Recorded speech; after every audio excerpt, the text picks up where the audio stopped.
The envelope fell from between the pages of Ethan's old leather planner, scattering receipts across my kitchen floor like autumn leaves. I wouldn't have even opened that dusty thing if I hadn't been searching for our daughter Lily's old immunization records for college. Funny how life's biggest revelations often come when you're looking for something else entirely. My name is Maddie, and until 5 minutes ago, I thought I was doing a pretty good job of co-parenting with my ex-husband. Now I'm staring at receipts for Gucci loafers and 5-star restaurants, dated just weeks after Ethan told me he couldn't afford his half of Lily's college deposit. Mom! Lily's voice floated down from upstairs. Did you find them yet? Still looking, honey. I called back, my hands shaking as I gathered the papers. The amounts jumped out at me. $895 at La Maison. $1,200 at the Grand Hotel. A $3,500 charge at Tiffany and Company, all while he'd been crying poverty about our daughter's education. My phone buzzed. Speaking of the devil, a text from Ethan. Hey Mads, any luck with those records? Lily needs them by Friday. I stared at his message, my thumb hovering over the keyboard. The old Maddie would have responded immediately, maintaining the careful peace we'd built since our divorce 3 years ago. Instead, I set the phone down and examined the receipt from Tiffany's more closely. The date, December 15th, hit me like a punch to the gut. That was the same day he'd called to tell me he needed to temporarily reduce his child support payments. Found anything yet? Lily appeared in the doorway, her long dark hair pulled into a messy bun, looking so much like I did at 18 that it made my heart ache. Just some old papers, I said, sliding the receipts into my pocket. Why don't we try looking in the filing cabinet in the garage? She rolled her eyes good-naturedly. Mom, we looked there yesterday. Maybe we should just call Dad's doctor directly? Maybe. I forced a smile. Hey, remember when your father took you shopping for your birthday last month? You mean when he bought me that Target gift card? Lily grabbed an apple from the counter. Yeah, he said business was slow and he'd make it up to me later.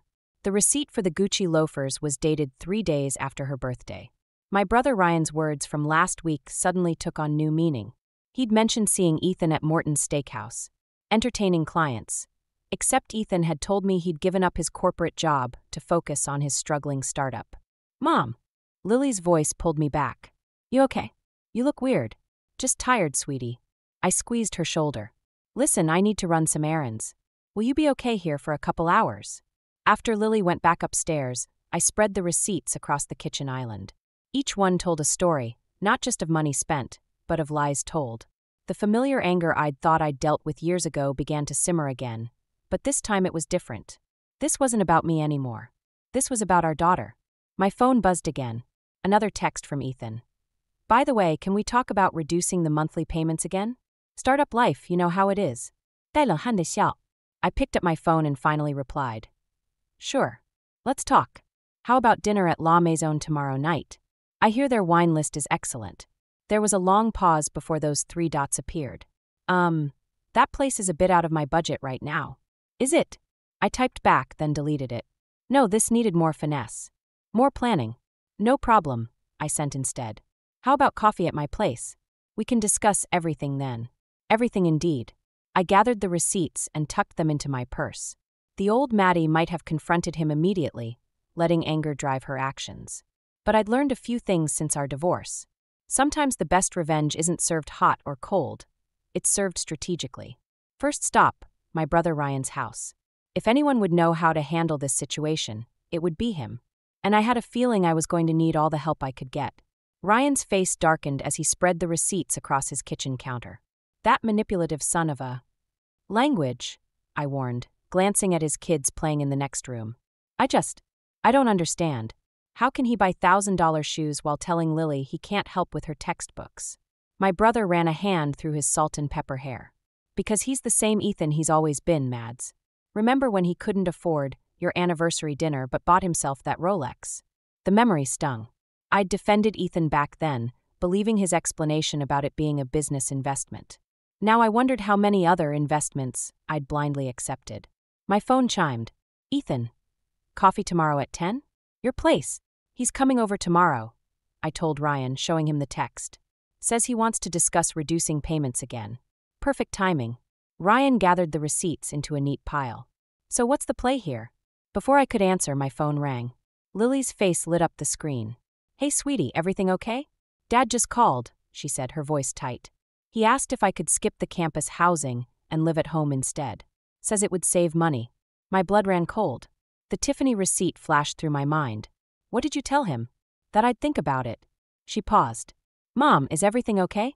You've been acting weird since this morning. I caught Ryan's eye. He shook his head slightly, a warning not to reveal too much too soon. Everything's fine, honey. We'll figure out the housing situation, I promise. After hanging up, I slumped against Ryan's counter. He's trying to sabotage her college plans while spending thousands on himself. Classic Ethan, Ryan muttered. Remember what Dad always said about people showing you who they are. The first time, shame on them. The second time, shame on you. I finished. Our father's wisdom had always been simple but sharp. My phone buzzed again. This time it was Emily, Ethan's sister. Hey, need to talk. It's about E. Can I stop by? I showed Ryan the message. Think she knows something? Emily's always had your back, even after the divorce. He handed me back my phone. Go. I'll start making some calls about Lily's housing situation. 20 minutes later, I sat across from Emily at a quiet corner table in Riverside Cafe. She looked nervous, fidgeting with her coffee cup. I overheard Ethan on the phone yesterday, she said finally. He was arguing with someone about payment terms. Something about doubling down to recover losses. My stomach dropped. Losses? I did some digging. She pulled out her phone, showing me a series of bank transfers from Ethan's account to something called GT Enterprises. These started right around when he began complaining about money. I stared at the numbers, each one larger than the last. What's GT Enterprises? That's what worries me. Emily leaned forward. I couldn't find any record of it as a legitimate business. The pieces were starting to fit together, but the picture they formed was worse than I'd imagined. This wasn't just about Ethan being selfish. There was something deeper, darker going on. My phone lit up with another text from Ethan. By the way, bringing some paperwork tomorrow. Time to discuss Lily's college plans. I showed Emily the message. Her face fell. Maddie, whatever you do, don't sign anything he brings. I won't. I straightened my spine, feeling a familiar resolve settling in. But I think it's time we found out exactly what my ex-husband is up to. Emily squeezed my hand. I'll help. But be careful. When Ethan feels cornered. I know. I did know. I'd seen it before in the final days of our marriage. But this time was different. This time it wasn't just about me, it was about Lily's future. As I drove home, my mind raced with possibilities. Tomorrow's coffee meeting suddenly felt less like a discussion and more like a chess match. Good thing I'd always been better at strategy than Ethan gave me credit for. First move, find out what GT Enterprises really was. And I knew just who to ask.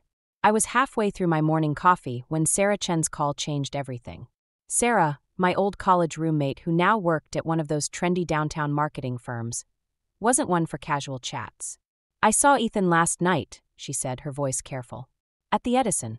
The Edison was one of those exclusive rooftop restaurants where appetizers cost more than my weekly grocery bill. Business dinner? I asked, though I already knew better. Not exactly. Sarah paused. He was with investors, he said. But Maddie, he was throwing around money like it was nothing. Ordered 3 bottles of Dom Perignon for the table. My hand tightened around my coffee mug. When was this? Last night. Around 8. Another pause. The same night he told Lily he couldn't afford her dorm deposit. I set my mug down before I could break it. Did he see you? Yeah, we talked briefly. He seemed off. Kept checking his phone, really jumpy. Said something about a big deal coming through that would fix everything. The phrase sent a chill down my spine. It was exactly what he'd said before our divorce, right before I discovered he'd remortgaged our house without telling me. My doorbell rang, making me jump. Through the window, I saw Ethan's silver BMW in my driveway, 15 minutes early for our coffee meeting. Sarah, I have to go. But thank you. Maddie, wait, she hesitated. There's something else. He wasn't just with investors. There was this guy. Marcus something. I recognized him from the news.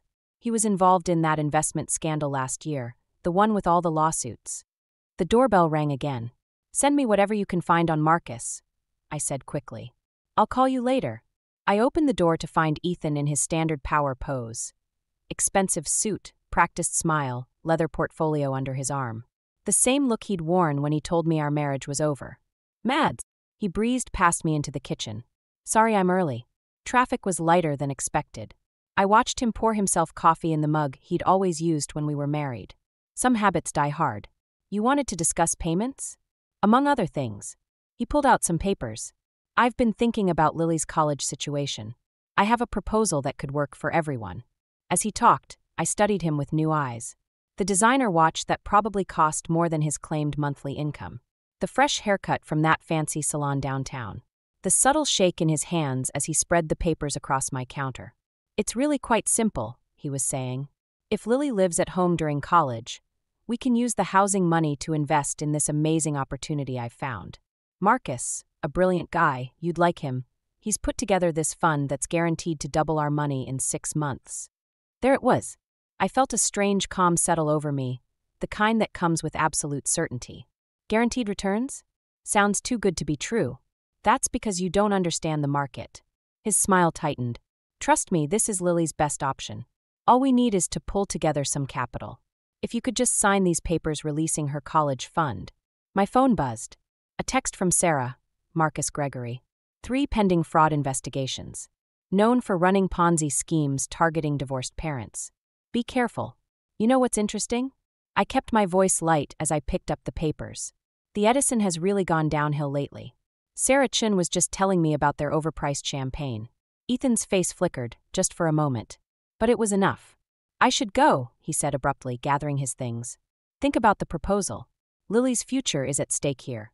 As I watched him drive away, I pulled out my phone and dialed Ryan's number. Hey, remember that friend of yours in the DA's office? I need a favor. What kind of favor? I looked down at the business card Ethan had left behind.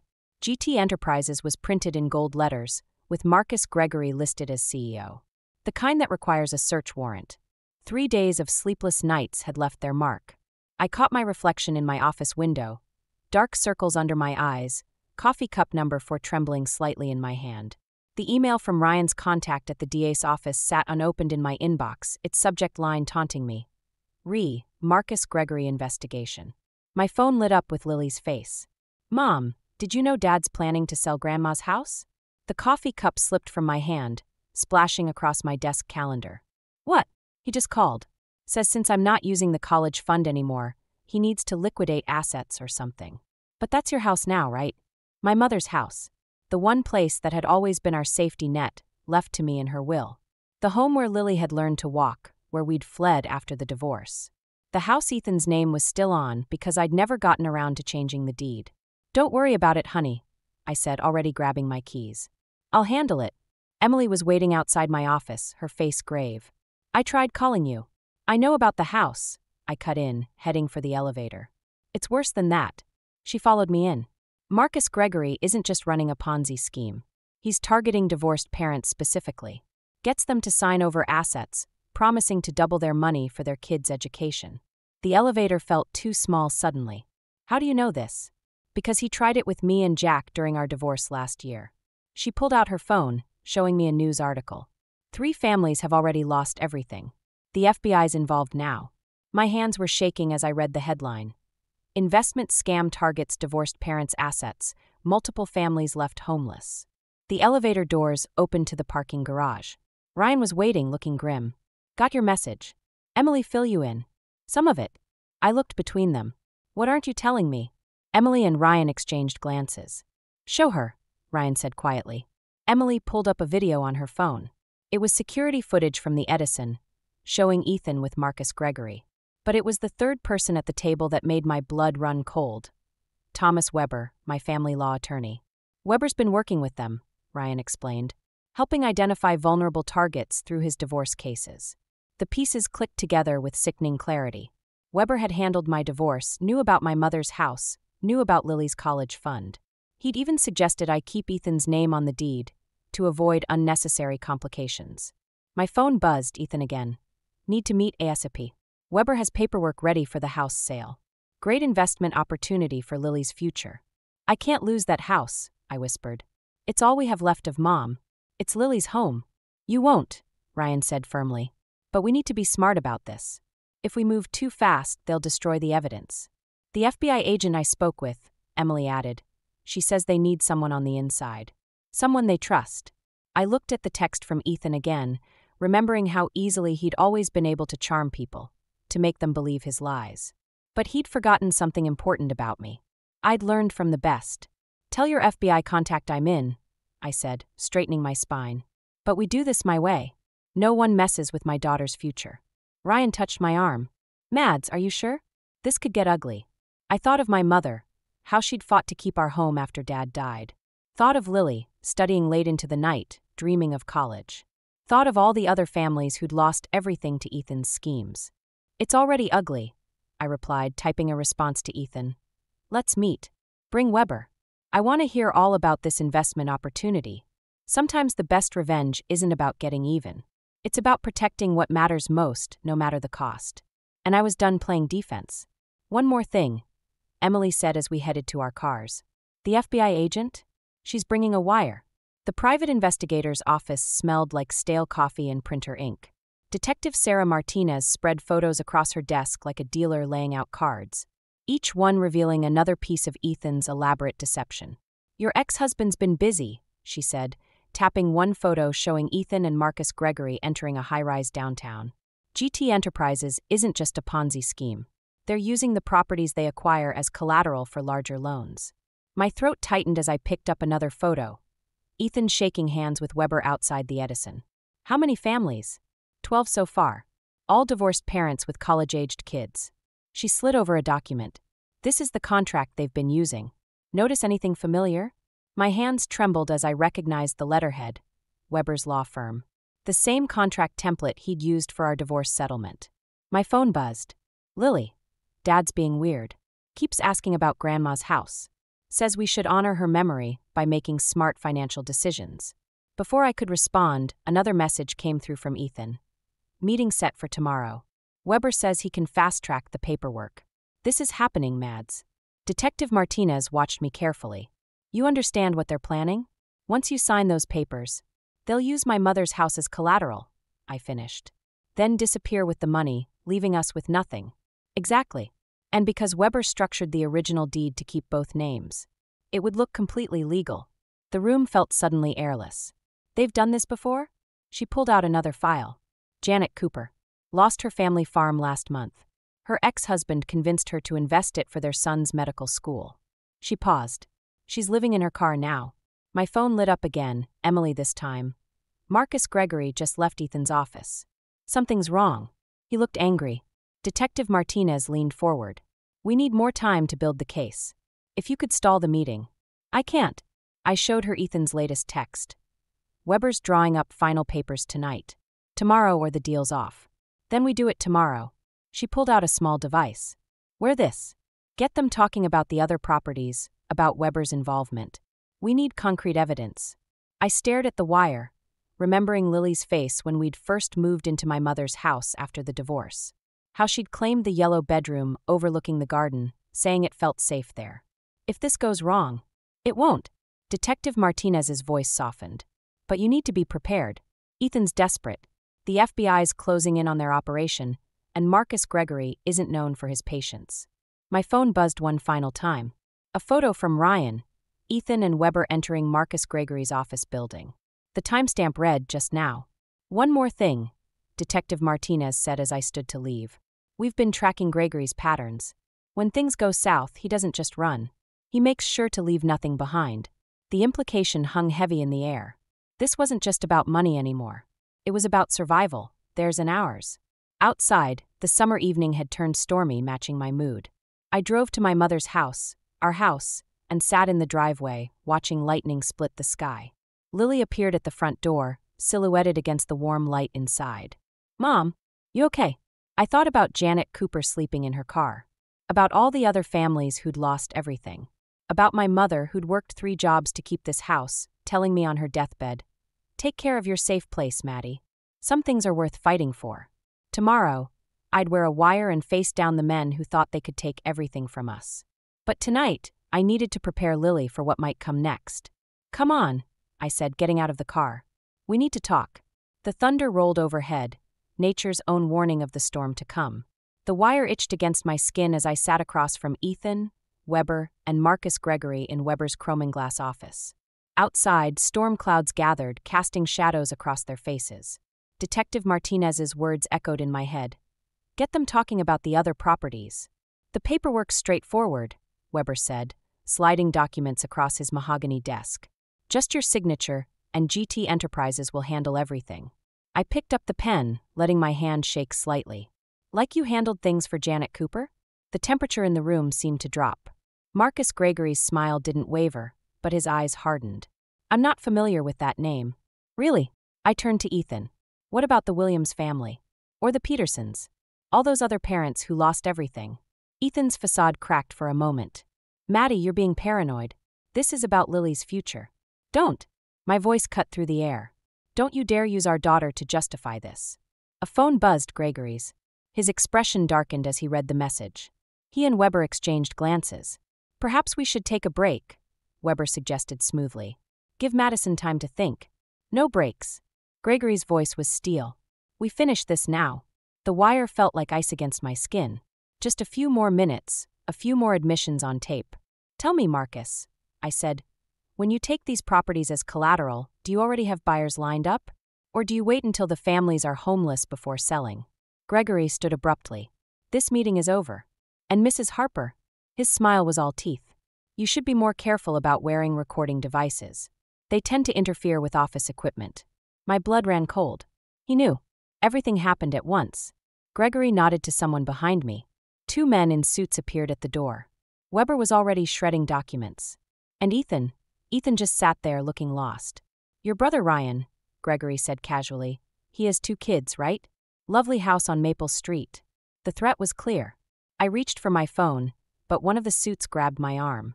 The wire's not the only evidence, I said, fighting to keep my voice steady. The FBI has everything.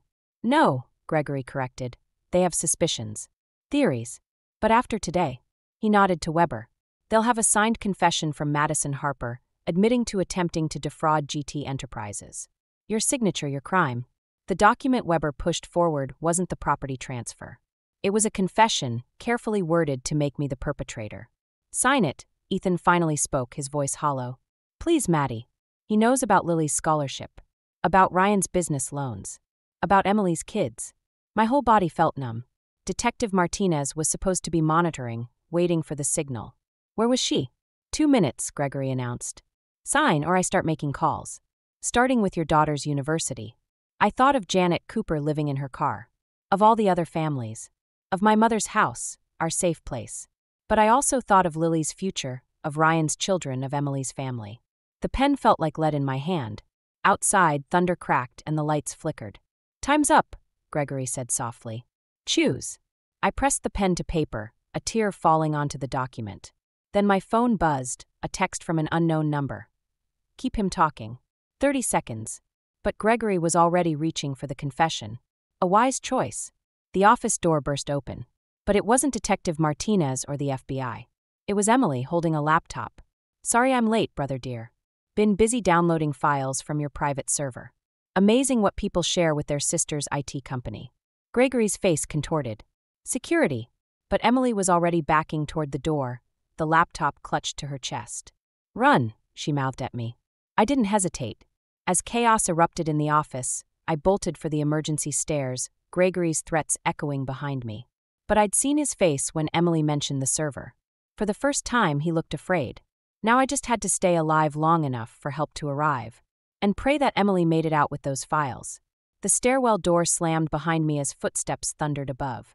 The game wasn't over, it was just changing rules. The parking garage was eerily quiet as I followed Emily's directions to her car. The laptop with Gregory's files felt like a ticking bomb in my hands. 3 floors up, I heard doors slam and voices echo. My phone vibrated. Detective Martinez. FBI en route. Do not engage. Get out now. Too late. Gregory's voice boomed across the garage. Emily, think carefully about what you're doing to your brother. Emily appeared from behind a concrete pillar, her face pale but determined. Funny, I was about to say the same thing to you, Ethan. Ethan emerged from the stairwell, looking haunted. Please. You don't understand. The gambling. I couldn't stop. Gregory said he could help. By stealing from other families? I clutched the laptop tighter. By threatening your own daughter's future?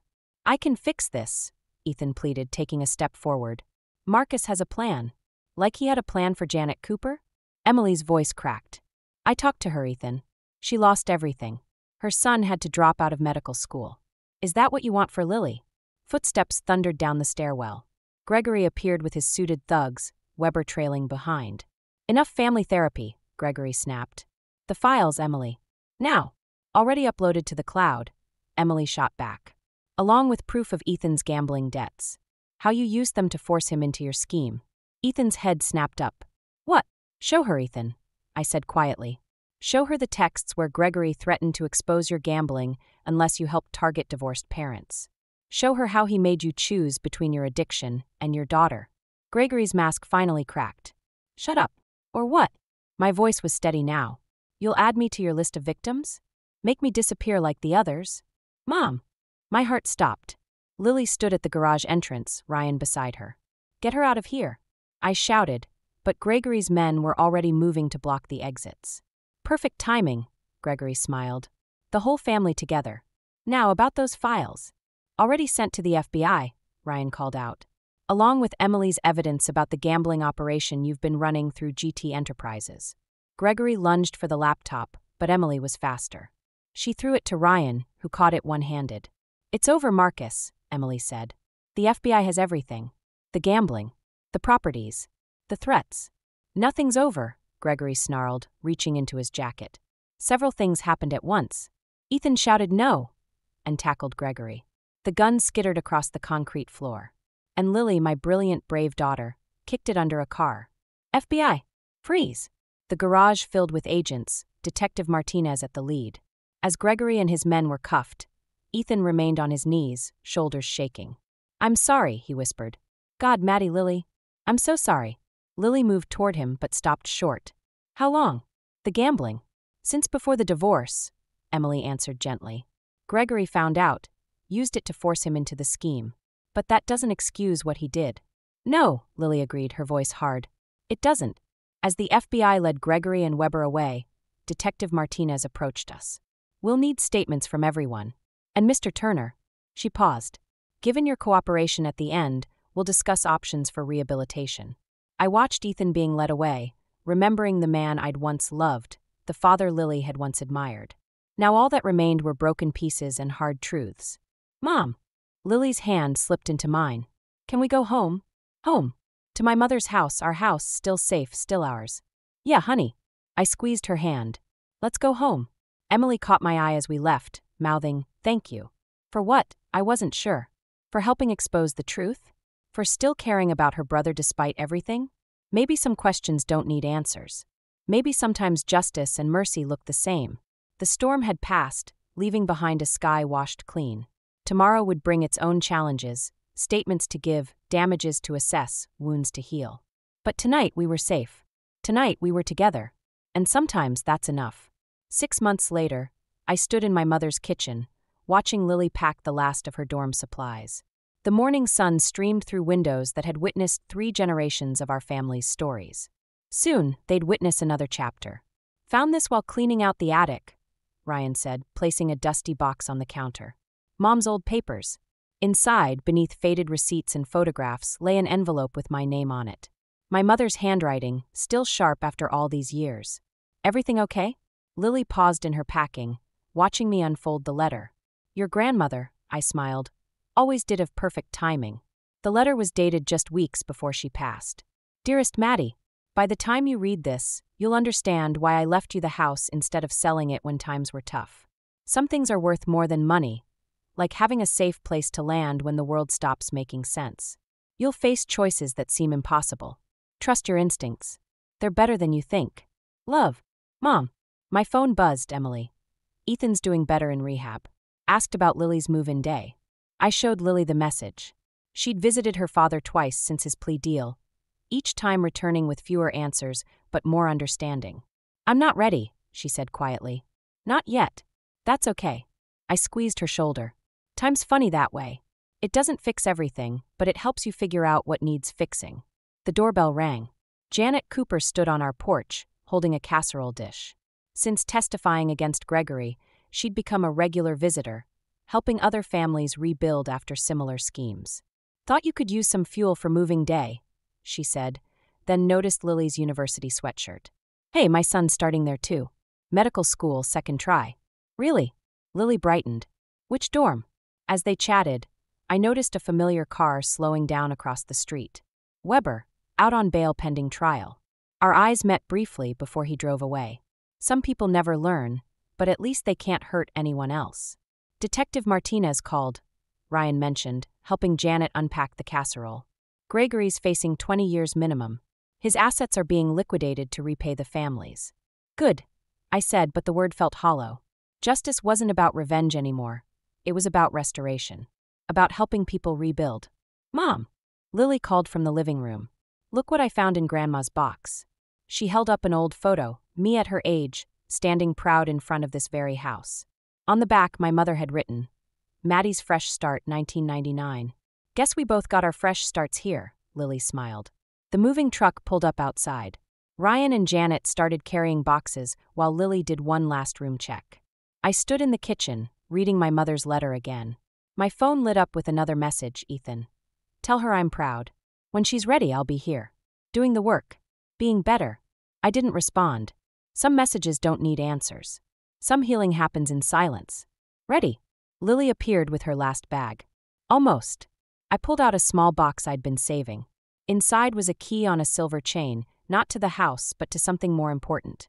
Your grandmother gave me this when I went to college, I explained, fastening it around her neck. Said it wasn't for any door, but for remembering you always have a home to come back to. Lily touched the key, understanding flickering in her eyes. Even when the door's different than we expected? Especially then. As we loaded the last box, I looked back at the house, our safe harbor through storms we never saw coming. My mother was right. Some things are worth more than money. Some victories aren't about winning, but about knowing when to let go and when to hold on. Let's go, I said, taking Lily's hand.